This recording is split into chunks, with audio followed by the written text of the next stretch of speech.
Oh, this is so Love you. love you. What a fantastic idea.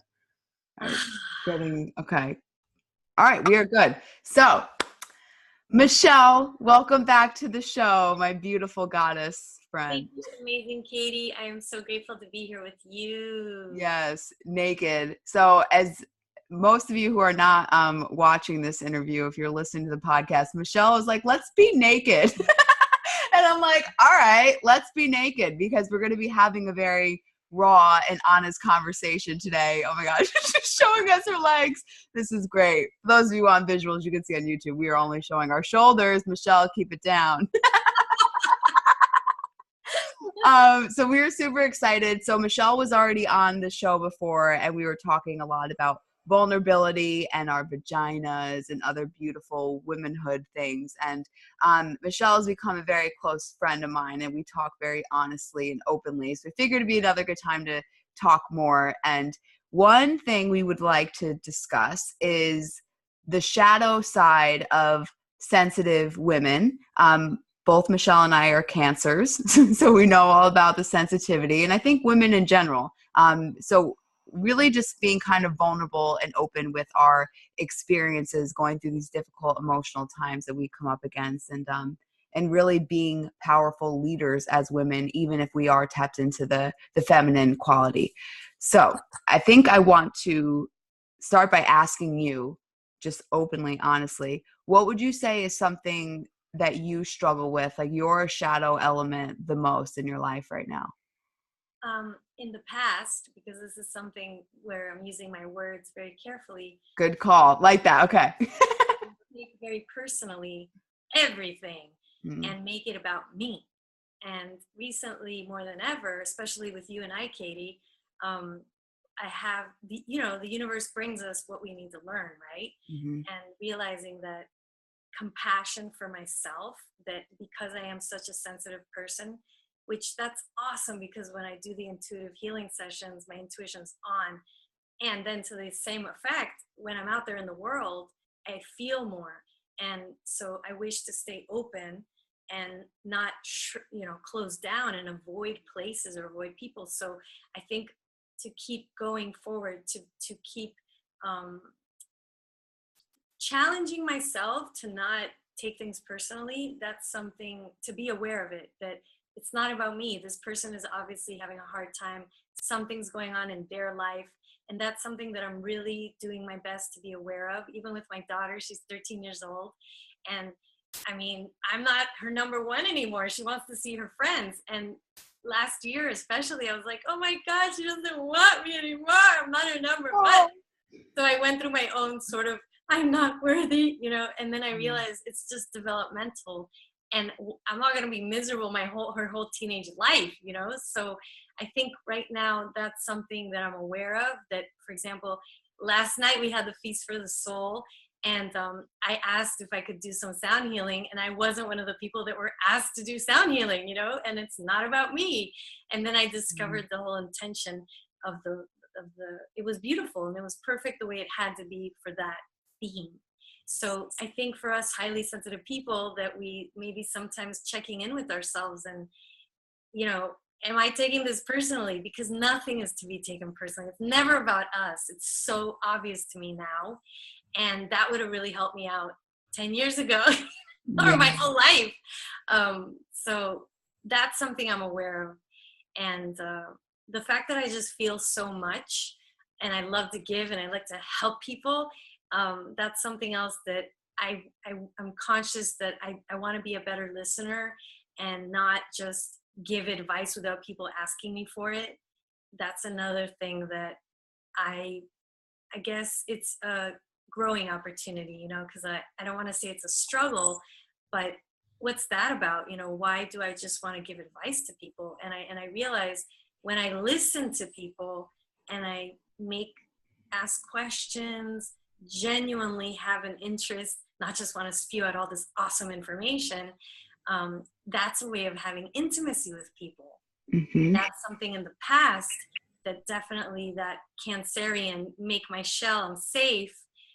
I wish to also myself in my relationships open up more, even more, because you see, I'm a healing guide, a catalyst for people. So when I'm on with that jacket on of, guiding people, I'm not necessarily they're not intimate with my personal life, so it's a whole different me when it's a girlfriend, when it's in a romantic way with a partner. So just being aware of listening more and asking people more questions, and not just making it all about myself. I get really excited about what I do, but I want to have deeper intimacy with people, and I'm avoiding that when I just blah. And you know what I'm talking about, Katie, because you're my friend.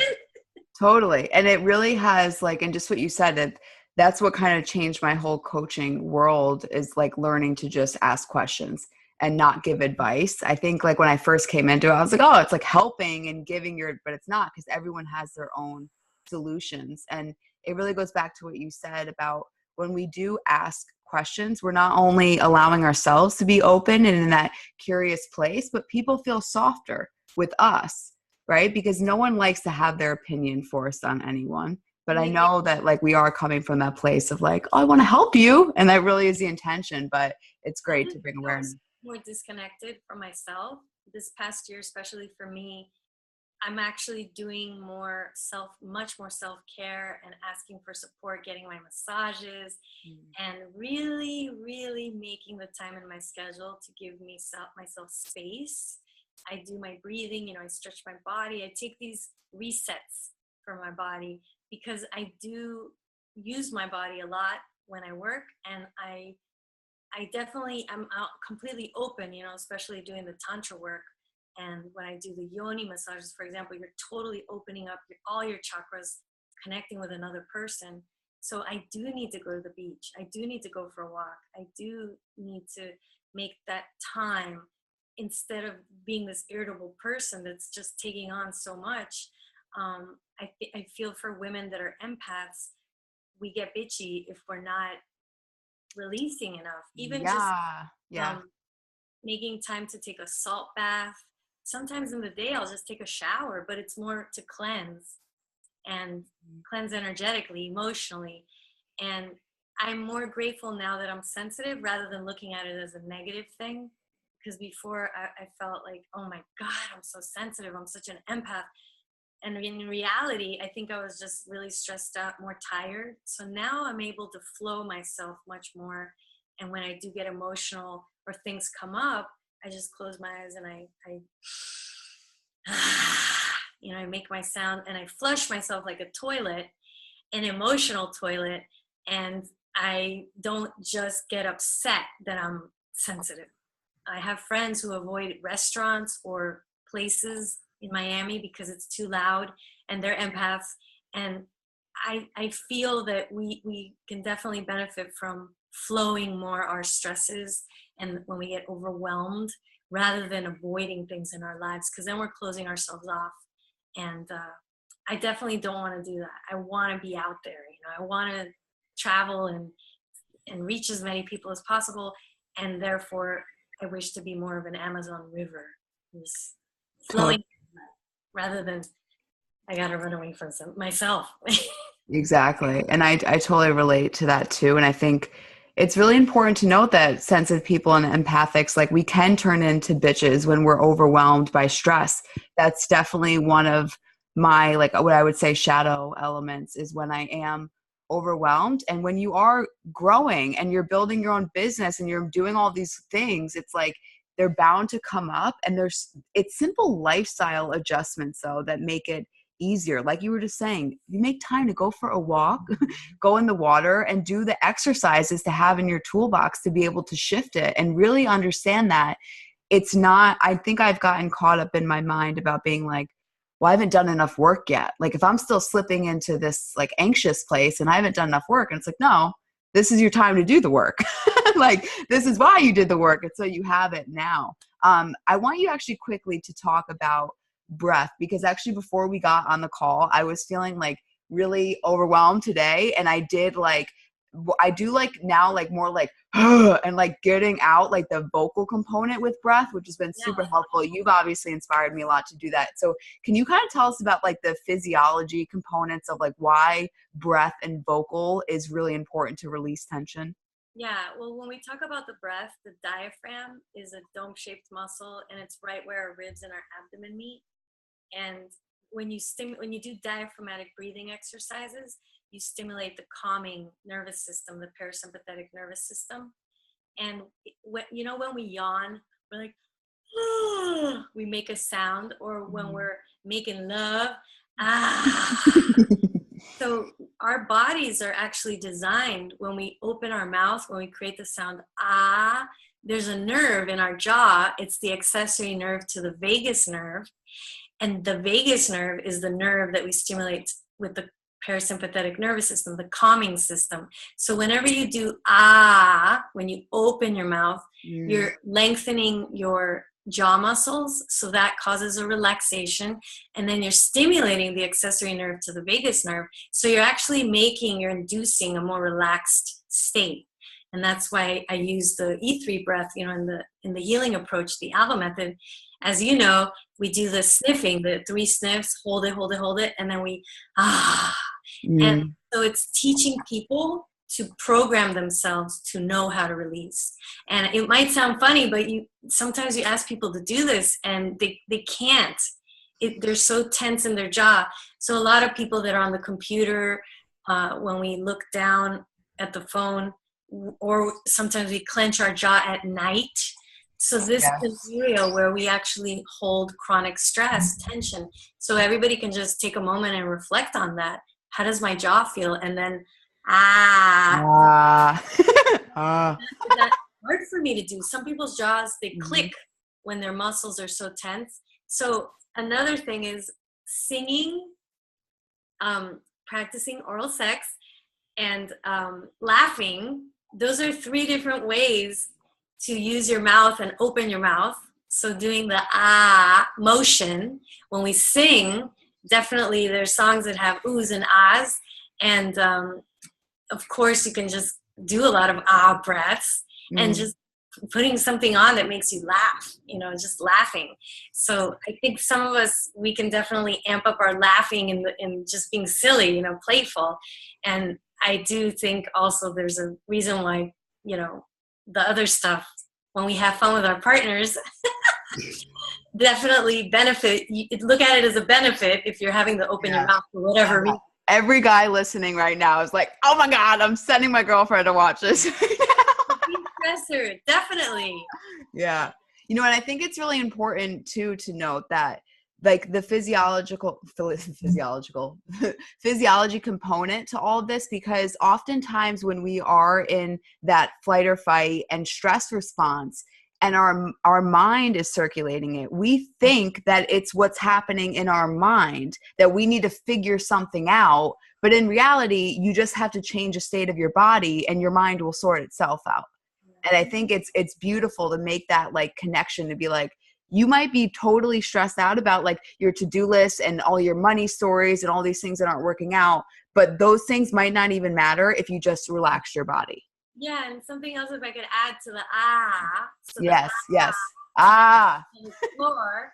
So sitting with your legs open, for example, you could turn your chair around, sit on it like a horse, open up your thighs. And then the other thing is just stretching your arms out when you do your ah.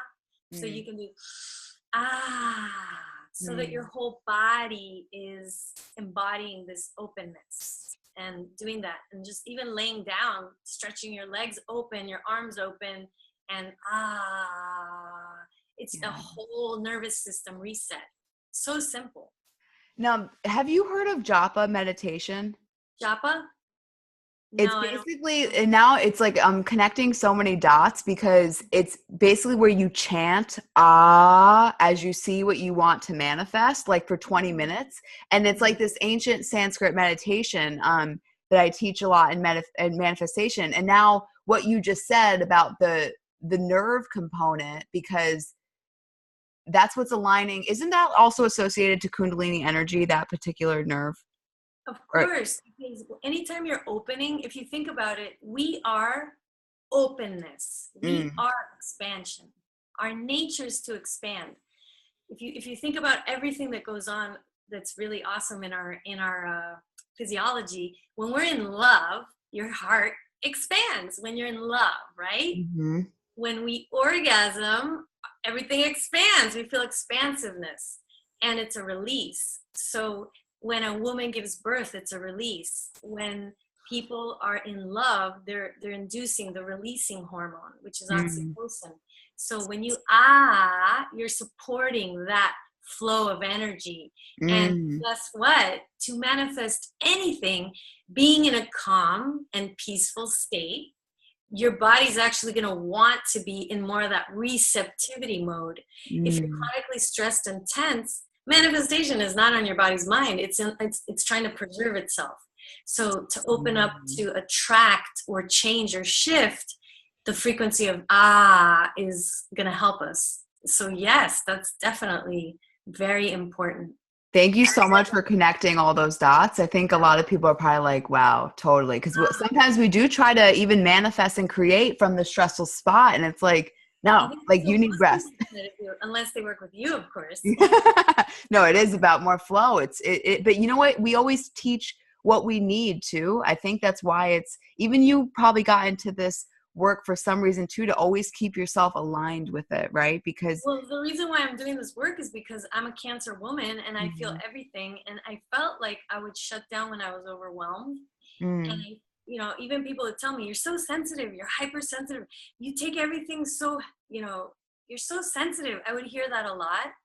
And then I started on this path, and for me to function grounded, connected to the present moment, if I'm letting my emotions run the show, I won't get anything done. And I mhm, definitely ruminate like a cow chewing grass for hours. I would ruminate so much, fantasizing about why somebody did something and taking it personally, and I just wasn't productive, and I felt mm, depressed. So my soul, thank God, my soul was, well, God, creator brought all this shit into my life to happen so that I could fall apart, basically crumble down who I thought I was, so then I could rebuild myself, and then starting on this path of really knowing who I really am, not just the programming, all the things that I thought I was supposed to be so that I could be loved. So it's been a long journey, mhm, mhm. definitely. So when you do still experience triggers in the moment now of when you think that someone is projecting something onto you, what's your internal process of shifting that? The very first thing right now is to be grateful, because I am attracting everything that's coming into my life, the way that I've been taught about quantum physics, neuroscience, all the different Mhm, principles that I use in the healing work that I do. I apply that into my life. So the very first thing is I'm grateful, because whatever's going on, it's coming in so that I can heal, so that I can strengthen. I look at everything as an opportunity. So it doesn't upset me anymore the way that it used to. Instead, I reflect and I ask, well, what's coming up for me right now? If this person says something, or whatever's happening, like, to give you an example, I'm trying to think here. uh, if someone if someone perceives something, oh, okay, here's one. I was emailing someone, I'm having this Wild Woman Sacred Circle Wednesday, and I emailed a bunch of people on Facebook, can you share this, and I'd love for you to join us, we're going to get in touch with our wild feminine side. And somebody emailed me back, how can you expect me to share your post if you couldn't share mine? And I was like, what? When did I ever get her post? So I scrolled up to see the past messages, and there was nothing about an event. And this is a person that made a testimonial for my retreat that was awesome. So I didn't understand. I was like, wow, she's obviously hurt. Something happened that I missed her event notification. And then I emailed her back, terribly sorry, I'm all about empowerment. And I said, I don't see the event. Scroll up, and she said to me, oh no, I sent it in a group. So you know how you can send a group of people a Facebook Messenger with like 70 people, and that's what she took a picture of, and that was her event. never even opened it. I never even opened it. I get tons of emails, through Facebook. And then I apologized to her. I'm terribly sorry. You know me, like I would totally support you and post. And is it possible next time you can send me privately that message so that I look at it? And then also feel free to tag me and post it on the Soulfish Sisterhood page. So I looked at it as an opportunity to create something new and forget about the fact that she wrote me back immediately. How can you expect me to? She obviously was hurt. And so that was the best I could do and not take it personally. Can you imagine someone not thinking that I'm going to share their event? Me, Yeah. all about empowerment. And Yeah. so I just realized that I may need to work better on being more conscious and aware of emails. And I get so many, and that's not my favorite thing to do, is check on my emails and stuff, but how it is important. So I look at it as feedback from the universe telling me, Michelle, you don't want to miss important emails. So let's throw this one on you so that it wakes you up. And then I was just grateful that happened rather than be upset about it. Because another thing I realize is I really do believe that our universe loves us so much. That's right. Even though there's suffering happening on the planet, it's divine craziness that's happening. And I'm just going to choose to believe that everything is a blessing, because I don't know how anybody could be like thriving in the world if you think that the world is getting worse. If we actually believe that, that doesn't feel good in our body. So I'm going to believe that I'm so powerful and I'm so much of a catalyst. It's just going to motivate me to amp up my self-confidence, self-empowerment, that one person can change millions of people, because I am not going to let whatever's going on in the government or in the Middle East, I'm not going to let that ruin my day, because my thoughts affect my reality and all our collective reality. So I choose not to look at the news on channel 764, whatever those channels, because it doesn't make me feel good. So I'm doing my best to have faith, to strengthen my level of compassion to myself and to others. Everybody's doing their best. I always say that. She's just doing her best. That's her best. So when I got that email, I definitely felt some sadness, because, wow, she's obviously very hurt. But then I said to myself, she's doing her best. I'm doing my best. And I don't have to be perfect. I was careless. I didn't pay attention to the email. It's okay. I love myself. I don't have to be so harsh with her or myself, because I definitely was very, very, very harsh to people. And I think I would yell a lot more and get fiery. And whenever I felt threatened and take it personally, I would just raise my voice, and then people would be like, oh my God. And I wasn't connecting with people. That doesn't help me to connect. So there was a disconnect with myself. So I hope that helps, just to have an attitude of acceptance, gratitude, because people tell me, things that are going on with the presidential, everything going on, and I don't want to get too much into that. But I said, well, I really believe our president is here to really trigger us, because we've allowed someone in office that people are not that excited about. So, like, I really wish that I would have taken more of a action in getting people to vote for someone, and I'm not going to say their name, but it wasn't Hillary, that I would have loved to have elected, that starts with a B. And maybe, like the next election, I'm definitely going to get more active and get my tribe of people to somehow, I don't know, maybe we'll go to high schools and inspire, because they can vote, as of 18 years old, right? You can vote. I have to find out about all this stuff, you see? So I'm not just going to sit on my little butt and wait for someone to become president passively. I feel it's my duty now, which I didn't feel that before. So instead of me bitching and complaining about our president or the government, what can I as one person do right now? So every sound healing, every event I do, I make us close our eyes and envision an awesome government that cares about taking care of Mother Earth, and to like envision What if every part of government supported our development? What if we had 6 months after we've had a baby paid for, and it's part of the government? You know, like in Switzerland, they do, or Sweden, they have a year that women, I think they have paid for 6 months or something like that to be with their babies. So I've started incorporating my sound healings every time I do a session, you know, lean back and feel grateful that the government is supporting us, the world. So that's how I can serve in that little micro, you know, shifting myself there. And I refuse to judge, criticize, analyze consciously. If I do have a moment of that with myself or towards someone, I'm much more aware because it doesn't feel good to me. So I feel much more loving, and I'm more softer with myself. And so when I do lash out and the little gremlin creeps up, I'm more able to say, okay, what's this really about, Michelle? Are you jealous because you're feeling small right now? Do you need to amp up your self-confidence in this moment? Because that was something else. Like with my ex-boyfriend, I would get jealous. He's also a sound healer. If things would happen to him and they weren't happening to me like that, I would get jealous. And then I realized, what's that coming? Like, where's this coming from? You should be happy for him. So there was some resentment there about something else that had nothing to do with that I needed to. Yep.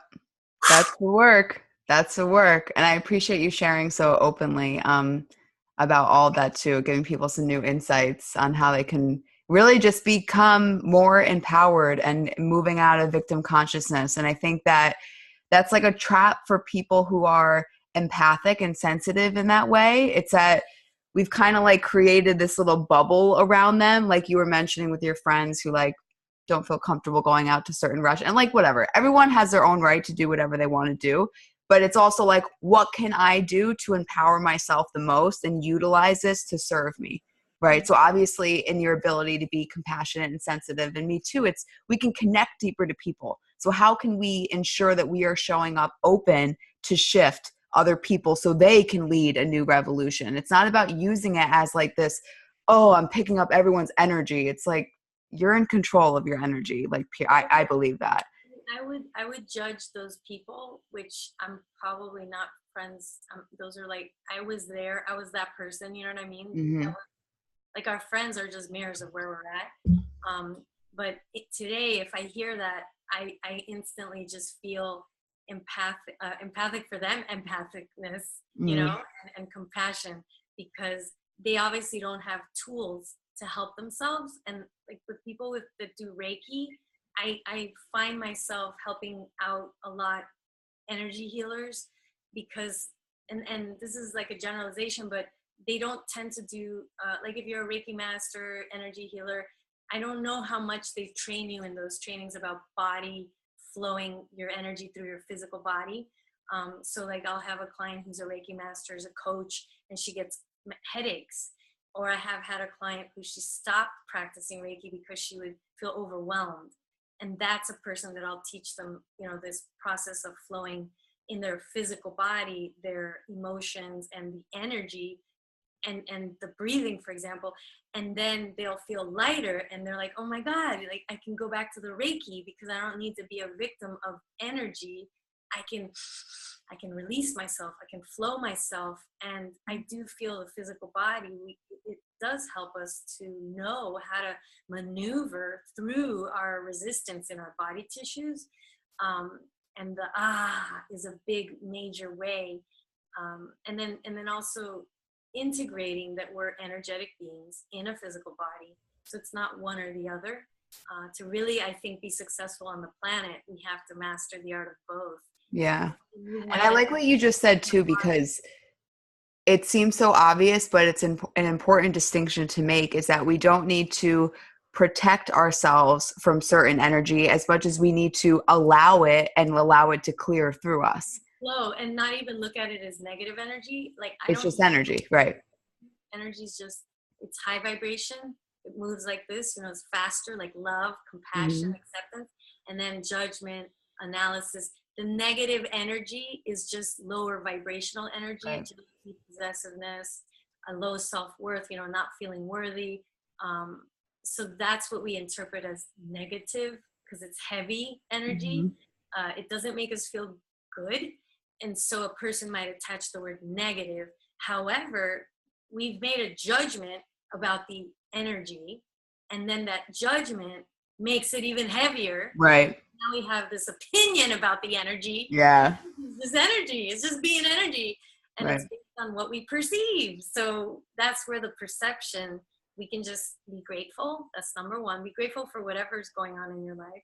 And number two, remember that you're attracting it. So yay, I get feedback. I'm getting a person in my life that doesn't appreciate me, Mhm. that doesn't speak to me respectfully. Yippee, I get to feedback. So what's my inner dialogue? Maybe I'm being nasty to myself. I'm not respecting myself. Maybe that's just there to remind me to be more respectful to myself, to be more appreciative, to make more time to rest. So this Mhm. is how I look at my life now more, instead of that person over there. Now it's, uh-oh, I Mhm. attracted this. So what's this teaching me? And it's okay. Yeah.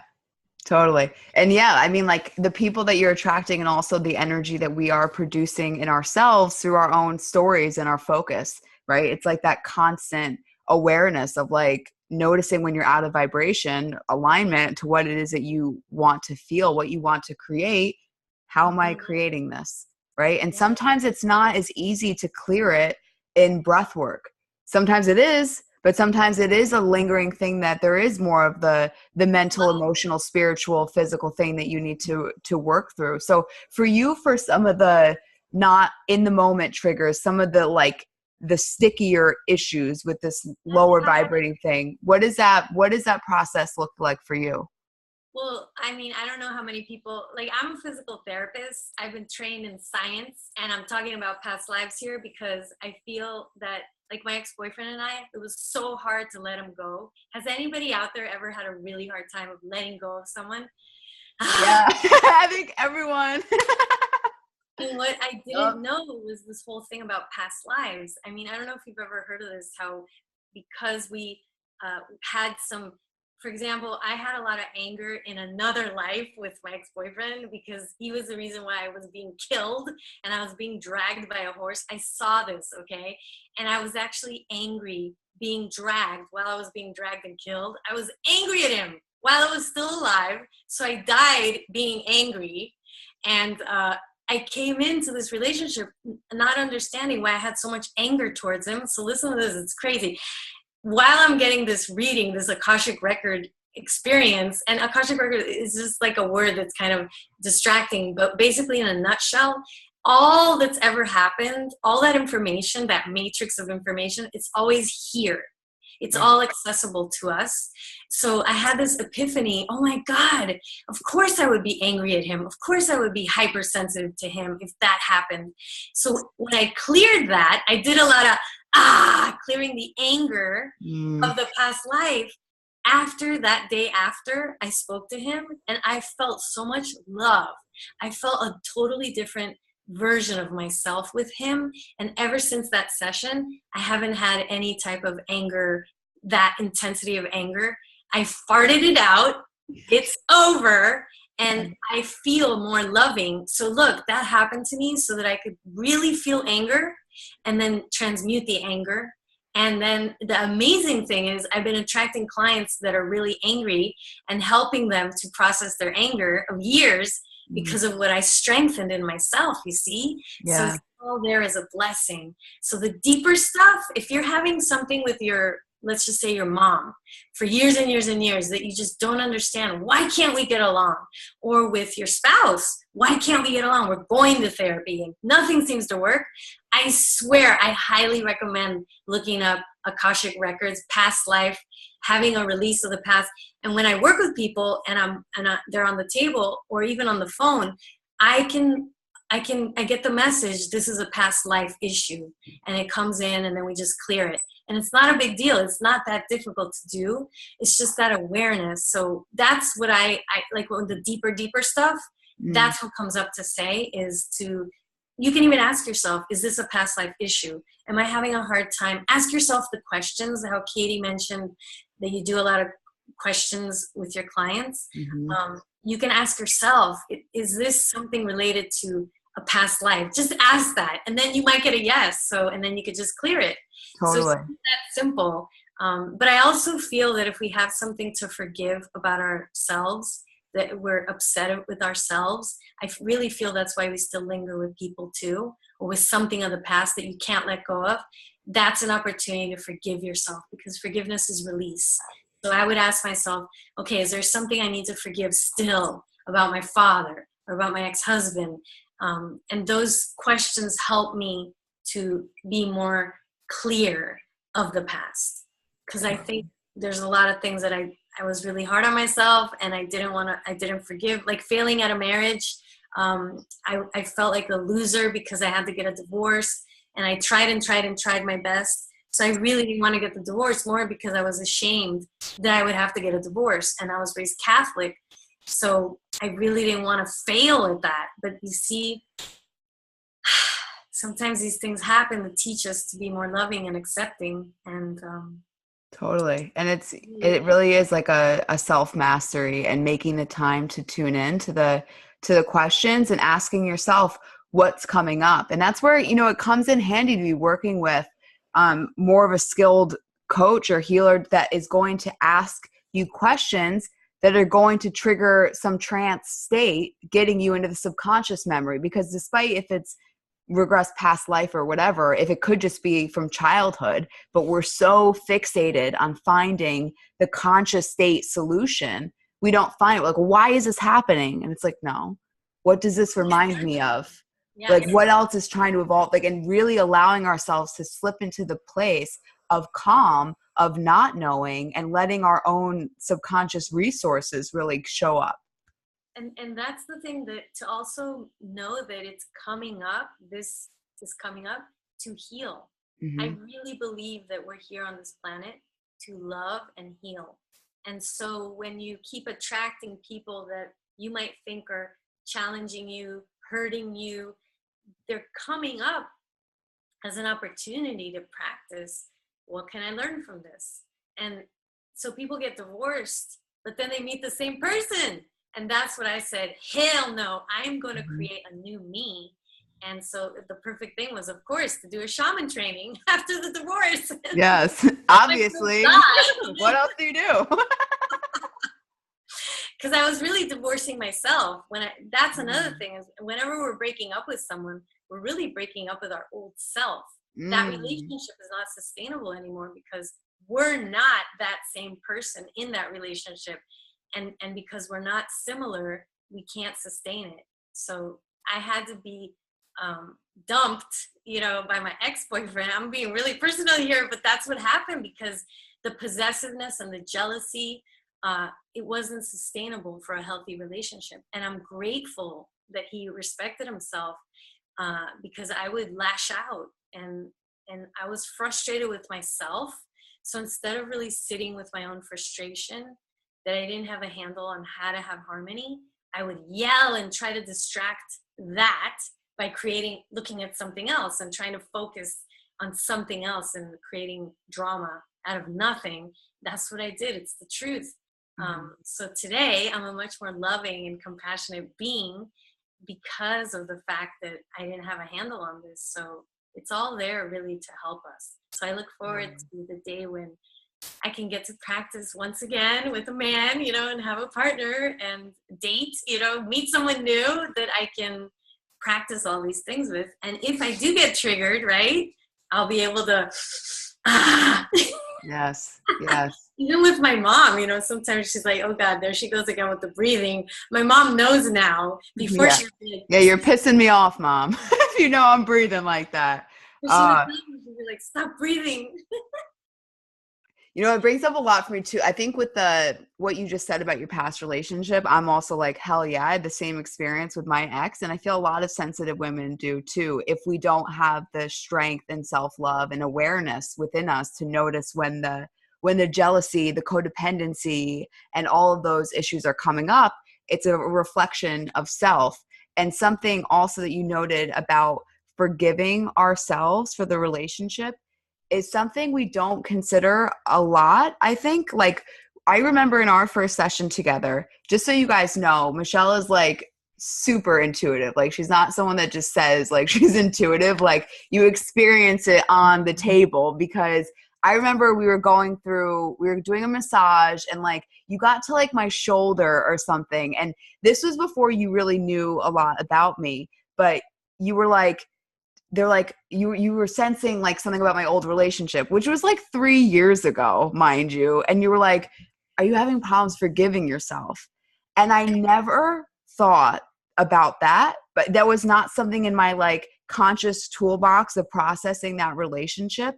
But it was like exactly what I needed to hear, because I didn't forgive myself, because I knew I created that breakup and I was like still resentful. And so anyways, Michelle calls this out as she's being called to do whatever. And then you go and play like the perfect breakup song during the massage. Like, this is how amazing Michelle is. And I literally just remember crying and farting all that emotion out that I didn't even know was there. I was just like, how does it, no, you're just like a miracle worker, honestly. But it just goes to show you that we don't know what's operating us and what that lingering emotion is until someone asks the right question through that intuitive place, and you give yourself more intensity to not only release it through the body, but bringing things like sound and what else is going to trigger it so you can release it. It's amazing too, because if we all really, really, really make a practice, if I could make a suggestion for everybody, our heart. We're doing a heart massage. We do a breast massage. I feel good. The heart is our intuition accessor, which a lot of times we talk about the third eye in yoga. But in heart math, they have this webinar that I heard like a year ago about, they looked at people connecting to their hearts and how then they tested their intuitive gifts, their intuitive skills, and they were more sharp with their intuitive skills the more they were in heart coherence. So when we do that E3 breath that I teach my clients, or just taking a deep breath in and holding it, you're resetting your heart to be more expansive. And the more expansive your heart is, you're going to actually feel more of a stretching effect.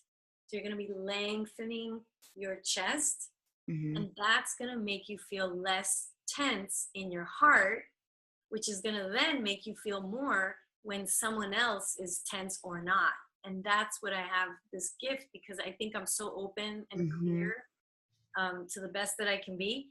That makes me more sensitive to feeling what other people are feeling. But if I was already all jumbled up, tense, I probably wouldn't feel a lot. And I didn't in the past. I didn't care about people the way I do today. And when they talk about the hardened criminal, you know how they say he's got a heart that's a cold heart or something like that. I really do believe that the heart is the gateway to the soul. And the more we can touch our chest, massage our heart, if you're angry and you want to process some emotions, soften up in here and just love yourself up, because I think a lot of us need to have a good cry, especially those people that are really hard. You know, there might be some hard people in your life. They're closed down their heart. Their heart's not even feeling anything. So how can they appreciate you? How can they want to be in a committed relationship with you if they're not even committed to themselves by not being with their hearts? And I'm talking about myself here, because that was me. And I thought I was a spiritual person, but I was a spiritual bypassing person. That's very much what I was.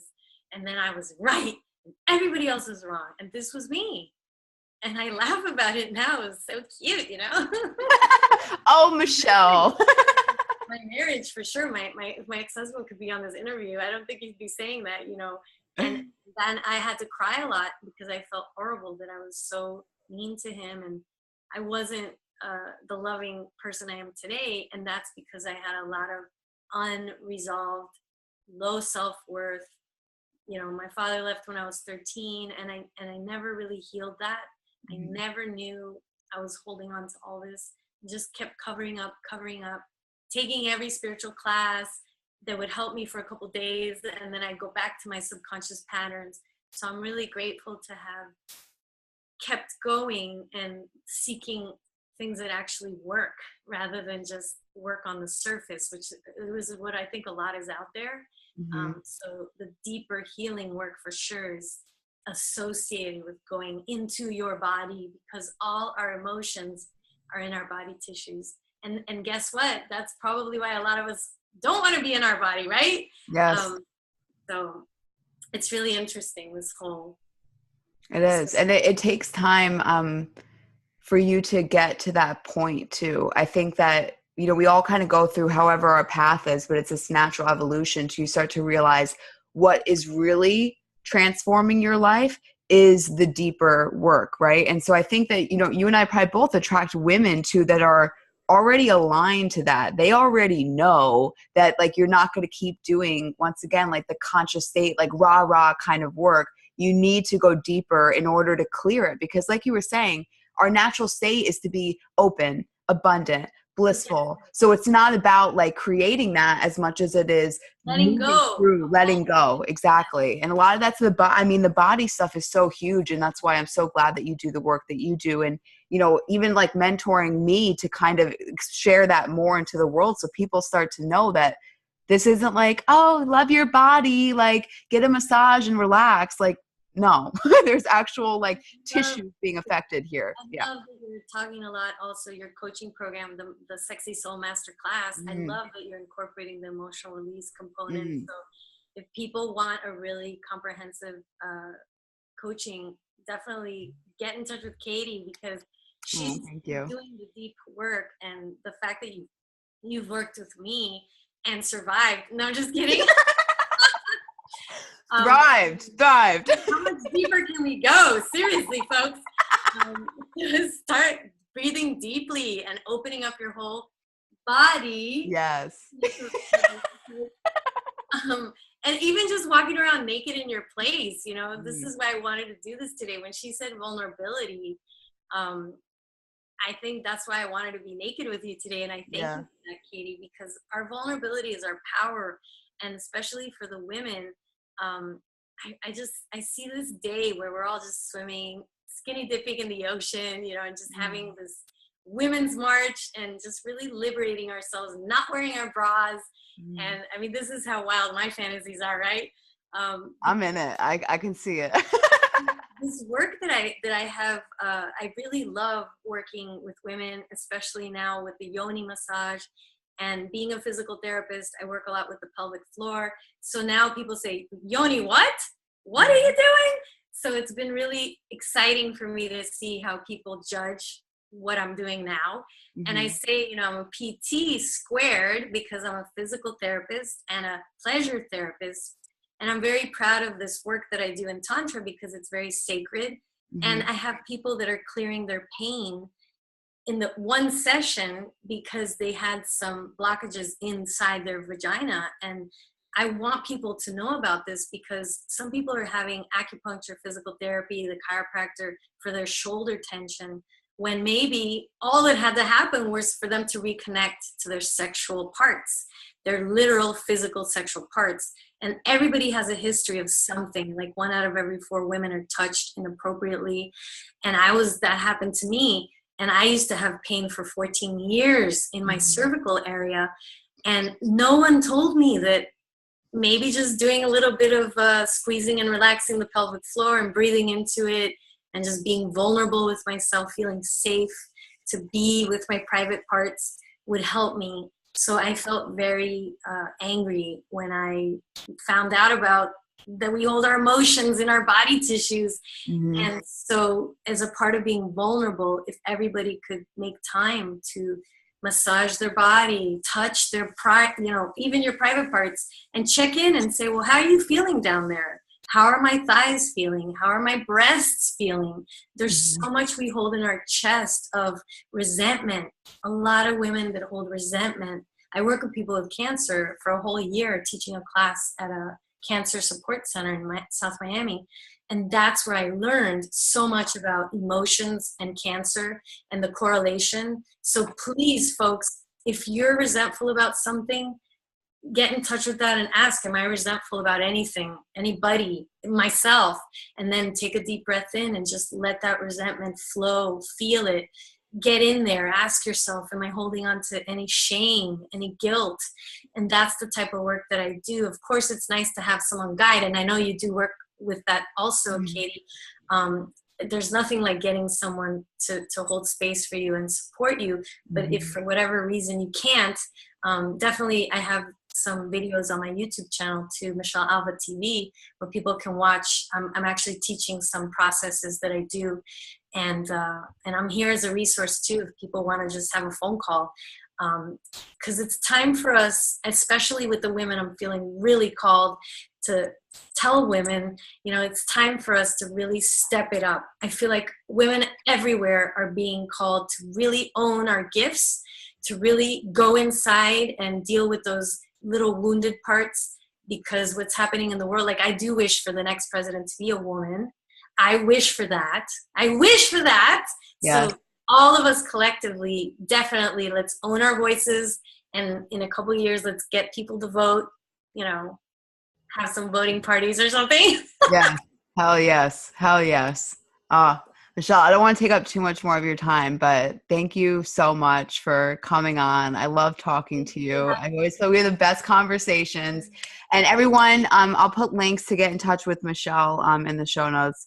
You always have something going on. You always have so much to share and so much to give. So I'll be sure to link to that, to everything in the show notes. On my website, if I could just mention, if people want to get more in touch with their intuition and get more empowered in their center, the center of their body, physically, and then also with the releasing of whatever emotions, because a lot of us hold things in our bellies. And that's a free 25-minute meditation on my website. People can download. Awesome. I will link to that too. Thank you so much, Michelle. I love you so much. Radio, it's awesome. All right. Bye.